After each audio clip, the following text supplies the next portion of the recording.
اس کا انتظار اور ہے، ہمارا انتظار اور ہے۔ کسی بہت بڑے مرجع تقلید نے سفر عراق و ایران کے درمیان مجھے بلوایا تھا اور مجھ سے کہا کہ طالب جوہری سنو، میں اب زیادہ زندہ نہیں رہوں گا، پاکستان کے شیعوں کو میرا سلام پہنچانا اور یہ کہنا کہ اب ظہور امام میں بہت زیادہ دیر نہیں ہے، اپنے آپ کو اس قابل بنائے کہ امام کو چہرہ دکھلا سکے۔ یہ جملہ میں نے کیوں کہا؟ انتظار کی دو قسمیں ہیں، وہ انتظار کر رہا ہے کہ کافر صلبوں سے مومن نکل آئے، ہم انتظار کر رہے ہیں کہ ہم اپنے آپ کو اس قابل بنا سکیں۔ ہم انتظار کر رہے ہیں کہ ہم بھی انتظار کر رہے ہیں، لیکن انتظار کا یہ مطلب نہیں ہے کہ زیارت پڑھی چلے گئے، انتظار کا مطلب اپنے کو اس قابل بناؤ، اپنے کو اس قابل بناؤ کہ جب امام ظہور کرے تو اسے اپنا چہرہ دکھا سکو۔ یہی سبب ہے کہ روایات آل محمد میں 27,000 سے زیادہ حدیثیں ہیں کہ ظہور سے پہلے کیا ہوگا، 27,000 سے زیادہ حدیثیں ہیں، اور خدا کی قسم حقانیت مذہب امامیہ کے لیے کافی ہے۔ بس میری تقریر تمام ہو گئی۔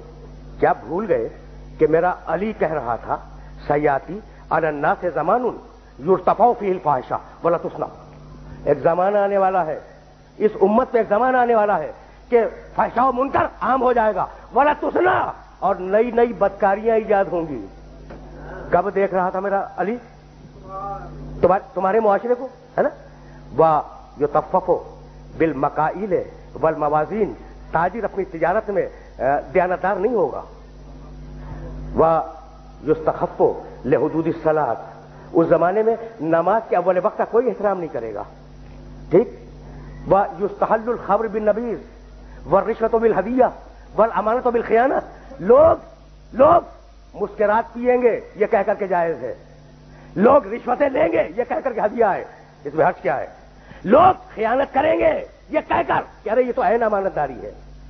وَيُحَجُّ فِيهِ لِغَيْرِ اللَّهِ، اور زمانہ آ رہا ہے کہ لوگ اللہ کے لیے حج پہ نہیں جائیں گے، الاغنیاء للنزہۃ، سرمایہ دار جائے گا تفریح کے لیے، والاوساط للتجارہ، متوسط لوگ جائیں گے تجارت کے لیے، والفقراء للمسنہ، اور غریب جائے گا مانگ کے کھانے کے لیے۔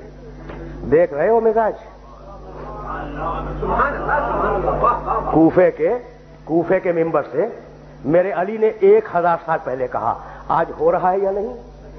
اور آواز دی میرے علی نے، اذا زیعت امت محمد علی مصطفیٰ الصلوات، سنو میرے بیٹے مہدی کا ظہور اس وقت ہوگا جب رسول کی امت نماز کو ضائع کر دے گی۔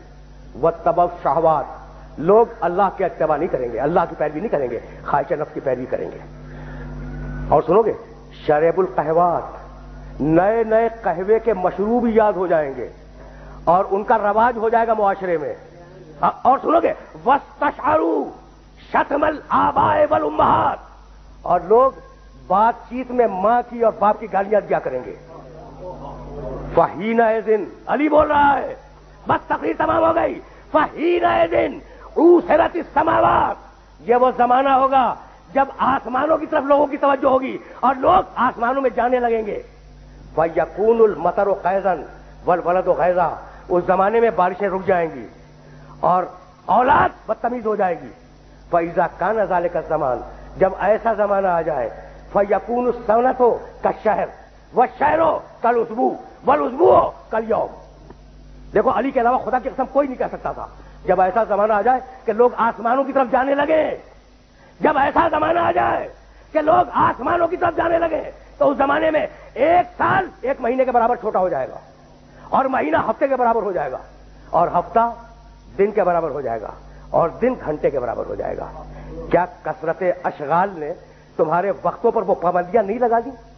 کیا احساس نہیں ہے کہ سال کتنی جلدی آیا اور کتنی جلدی گزر گیا؟ بھائی بہت توجہ رکھنا، اس لیے کہ علی کا پیغام ہے اور اپنے سننے والوں تک پہنچانا چاہ رہا ہوں۔ اس کے بعد فرمانے لگے، فَإِذَا كَانَ ذَلِكَ الزَّمَانُ تُعْظَمُ الْأَهِلَّةُ، جب وہ زمانہ آ جائے تو رویت ہلال میں بڑے اختلاف ہوں گے، کوئی کہے گا پہلی کا چاند ہے، کوئی کہے گا دوسری کا چاند ہے۔ بس بھائی علی بول رہے ہیں، علی بول رہے ہیں. اور اس کے بعد آواز دی نساؤہم کاسیاتن عاریاتن متبرجاتن فی جہنم خالدات. اس زمانے کی خواتین لباس میں ہوں گی مگر لباس کے بغیر ہوں گی. خدا کی قسم علی کے علاوہ کوئی نہیں کہہ سکتا تھا. علی کے علاوہ کوئی نہیں کہہ سکتا تھا. اور سنو یاتون علی المیائر.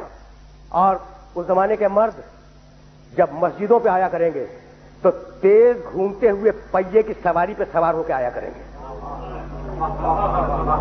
دیکھ رہے ہو علی کی نگاہ کہاں تک دیکھ رہی ہے. اور بتاؤں فَإِذَا كَانَ ذَلِكَ الزَّمَانُ فَإِذَا قَدُرَ بَاتَ عَلَى طُهْرٍ. اگر تم اس زمانے میں باقی رہو تو اپنی کوئی رات طہارت کے بغیر نہ گزارو. بس میرے دوستو میری تقریر تمام ہو گئی. اگر اس زمانے میں باقی رہو تو اپنی کوئی رات طہارت کے بغیر نہ گزارو. اس لیے کہ اصبح سالمن و یمسی دفینا. وہ زمانہ ایسا زمانہ ہوگا کہ صبح کو ملو گے انسان صحیح و سالم ملے گا, شام کو خبر گیری کرو گے معلوم ہوگا دفن ہو گیا,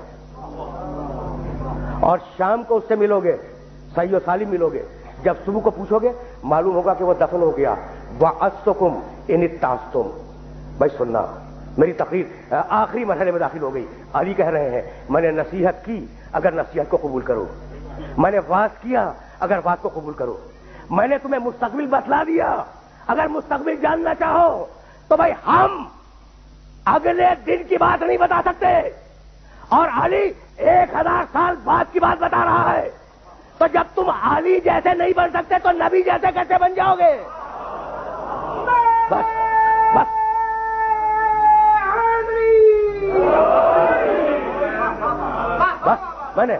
میں نے اپنے سننے والوں کو زحمت دی اور گفتگو تمام کر رہا ہوں. کمیل ابن زیاد نخی کا مقبرہ نجف میں موجود ہے, کوفہ اور نجف کے درمیان. یہ میرے آخری جملے ہیں اور اب میں نے اپنی تقریر ختم کی. کمیل کا مقبرہ کہاں ہے؟ نجف اور کوفہ کے درمیان, محلہ کمیل اس کا نام بھی ہے. اچھا, ایک دن علی کمیل کے ساتھ گھوم رہے تھے اس علاقے میں. کہا کمیل تمہیں ایک رات کی بات بتاؤں؟ کہا امیر المومنین بتلائیں, مولا بتلائیں. کہا سنو کمیل یہاں تم دفن ہو جاؤ گے. دیکھو میرا علی کہہ رہا ہے یہاں تم دفن ہو جاؤ گے. کہا مولا یہ جگہ تو آپ کی قبر سے بہت دور ہے. کہا مت گھبراؤ کمیل, ایک دن یہ قبر میری قبر سے نزدیک ہو جائے گی. کہا مولا یہ کیسے ممکن ہے, کیا جائے گی؟ کہا نہیں, تمہاری قبر اور میری قبر کے درمیان تبنا قصور, بڑے بڑے محلات بنیں گے, عالیشان فرش ڈالے جائیں گے, بڑے عجیب و غریب پردے ہوں گے. وفی کل بیت مرآت, اور ہر گھر میں ایک شیشہ لگا ہوا ہوگا. ینظر فیہا القریب والبعید, اور اس شیشے میں دور اور نزدیک کی چیزیں نظر آئیں گی.